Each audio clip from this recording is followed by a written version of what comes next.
McLaughlin, who has given us some information in reference to the establishment of slavery in 1619 and ending in 1865, and the outcome, in a real sense, of the 13th, 14th, and the 15th Amendment. And so, Alana, let's pick up where we left off during that first segment, and to have you to give us some information in reference to efforts to end the institution of slavery that ultimately led to the 13th Amendment.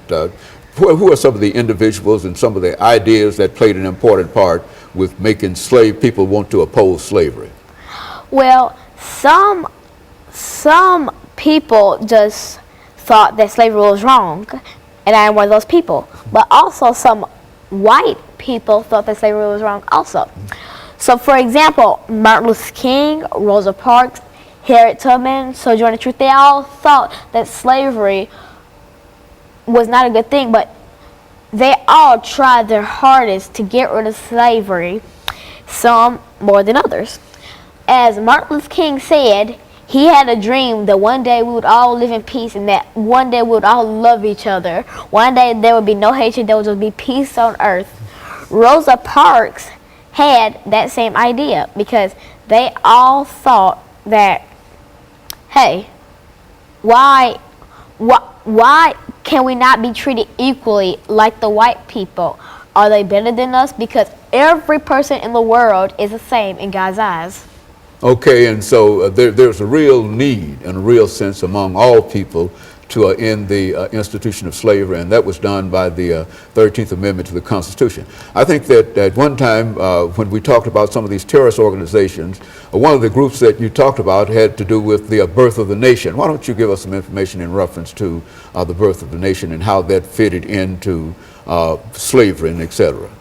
Well, some terrorist groups, they all started because there was this movie, The Birth of a Nation, and it talks about how they treated black people unfairly, and they thought that it would just be, you know, a good idea to just treat them like they're nothing. And The Birth of a Nation really started the chaos back, because when it kind of simmered down, when that movie came out, everybody just rose up, and we were all, the black people were all, well, that's unfair because we can be treated equally because slavery is abolished. And then on the white side, they were like, you are nothing, you mean nothing to us. So The Birth of a Nation really started chaos in basically Mississippi to everywhere.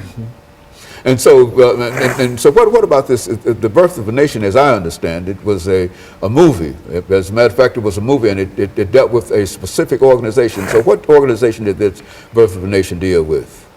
Well, the movie, it started the third Ku Klux Klan, and it started them up because it reminded them that the former Ku Klux Klanners said that they are going to push black people back into slavery, and they